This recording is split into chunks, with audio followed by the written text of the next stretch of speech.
Joining us live is the independent MP Allegra Spender. Allegra, good to see you. Thanks for your time this morning. So we'll start off with the energy crisis. It's front and centre for everybody at the moment. People looking at $1,000 price rises over the next 12 to 18 months. What action would you like to see taken to ease that pain?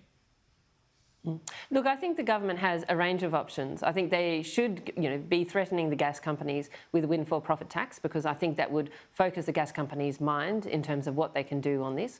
I think that they should also be looking at the regulatory options that they've flagged, including ACCC looking at a reference price, because the opportunity of putting a reference price in for gas, for the price of gas, could help bring down these prices. And let's be honest, this is a fossil fuel price crisis driven by the war in Ukraine, and I don't think that Australian families and Australian businesses should be paying the price when companies are making super profits off the back of a war. Sure. On windfall tax, though, would you have any concerns that that would lead to a reduction in future investment? No, I wouldn't, because I think this is an exceptional circumstance. And I think the exceptional circumstances are that we have a war in Ukraine. This is not a normal situation where a company has made investment decisions and they're making great results from it, and therefore the government says, oh, let's tax that. And I used to run a business, and if the government came and tried to do that to me, I'd be very upset and angry. But this is a completely different situation. This is a situation where there has been an international war that is driving up energy prices, and the gas companies are saying, yep, we'll just make the money on this. And I think it just doesn't pass the pub test. It really is, it just doesn't pass the pub test in terms of what communities and what businesses in Australia should expect. Okay, so it's worth, I mean, obviously they're not going to be happy about that if they've got to pay more tax, but it's worth ticking them off.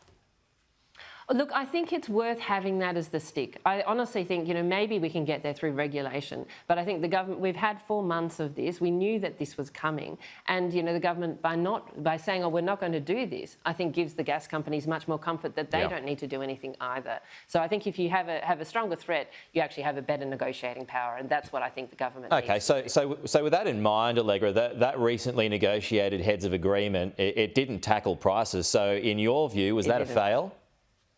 It is. It is a fail, because I appreciate it got supply, but if it doesn't tackle prices, there are businesses here that are spending, and families spending thousands and thousands of dollars more. We will lose businesses over this, and that just saying we've got the supply just doesn't cut it. It sounds like, and I know that the AWU's called for this, Dan Walton, but it sounds like there needs to be an urgent meeting held, something similar to a jobs summit, but for the gas industry to help bring these prices down, because it is a matter of urgency. And Dan Walton believes that there needs to be a policy in place by January 1. If it doesn't by then manufacturing is going to take a huge hit. So is that something that you'd be supportive of? Absolutely. I agree, with Dan on this. I think that this is, we are in a crisis. We've been seeing, this has been coming for the last 4 months. We can't get to the new year and not have dealt with gas prices, because this is a fossil fuel price crisis, and it's hurting our businesses and our families. Okay, so if that heads of agreement was a fail, then, the government talked about its budget as being, a sensible budget for the times, but it didn't do anything to address those prices. Excuse me. So was in that respect the budget a fail? Look, I think that there's a lot of good in the budget. I genuinely do. And I think this is a policy issue that could have been addressed well before the budget, to be honest. I think, my community is very supportive of, the increase in childcare, the move towards paid parental leave, the investment in aged care, and obviously a lot of investment in climate. So I think there are lots of positives in the budget, but I think the two fails were around energy prices, and I think about a long-term structural deficit that there really is no answer to, and the government has provided no answer to. So, I've been advocating that we need to look hard both at spending and also at, how does our tax system work, and how do we genuinely work out how to, match, our spending with our tax. You've got to do one or the other, and you probably need to consider both options. Tax reform and, the government kind of backing away from that. What should that entail? Look, what I've been advocating for is that we actually have a wide look at the tax system. I think to date the government has, the debate's been very much stage 3 or no stage 3. I think we have many more options on the table than that, including how do we, continue to get our benefit from our resources, but including getting the benefit from our resources in our tax system. So I also support that we bring in an Australian tax reform commission. I've written to the Treasurer on this because I feel that we don't have sophisticated conversations on tax. You have very, I think, simple, yes, no. And I think if we actually start to have more sophisticated conversation, we'd see that we have a bunch of options on the table that can set us forward, both in terms of equity, but also in terms of productivity and growth. Because some taxes hold back, growth in this country, and that is also absolutely crucial, for, better lifestyles for people and for families. Sure. And are you of the view that the tax that they get from a personal income tax is completely maxed out?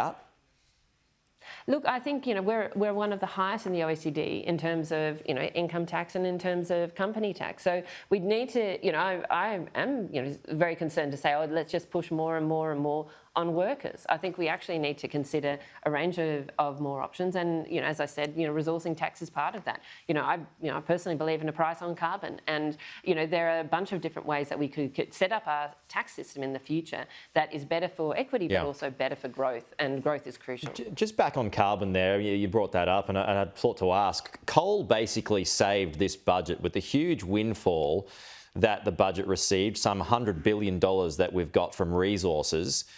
Are we paying the price now for not getting behind it until we've got a sufficient amount of renewables in place? No, I think this is our electricity price crisis is because we've got a fossil fuel price crisis. I know that coal brought in a lot of tax revenue, but that's because those companies are making a huge amount of money because the prices have gone up in the Ukraine. The cheapest form of energy is renewable energy, and that's where we need to be shifting. I think we need to really remember this is not about the sun hasn't got more expensive, the wind hasn't got more expensive, gas has got more expensive, and that's because of what's going on with Russia and Ukraine. Okay, just a final one here, Allegra. The government's workplace relations bill, it's up today in the lower house. Business groups on First Edition, they've expressed great concerns about it. They believe it will lead to layoffs, and they are concerned about strike action. I'm wondering if you have those concerns as a businesswoman, and if people or businesses in your electorate have raised concerns about that.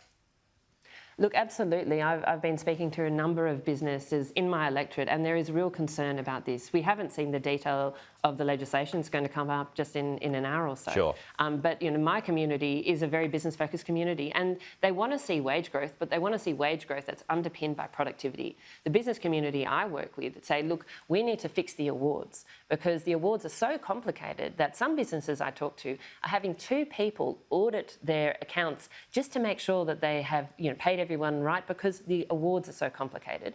And some businesses are saying, look, I'll never do an enterprise bargain because the awards are so complicated that I could never be guaranteed that actually what I'm doing is better than the award, so it will fail the better off overall test. So I think that the government has really been rushing this through. I know business is really concerned about this. I think we need to go slow, and we need to come back to what is going to make businesses more productive, and how do we actually support we should support people like childcare workers to be better paid, but there are lots of ways to do that through the award rather than a push on some of the areas that the government is suggesting. So I have real nervousness. We need to see the ledge, and then once we get into the detail, I'll be consulting widely on how to make this the best outcome for the community.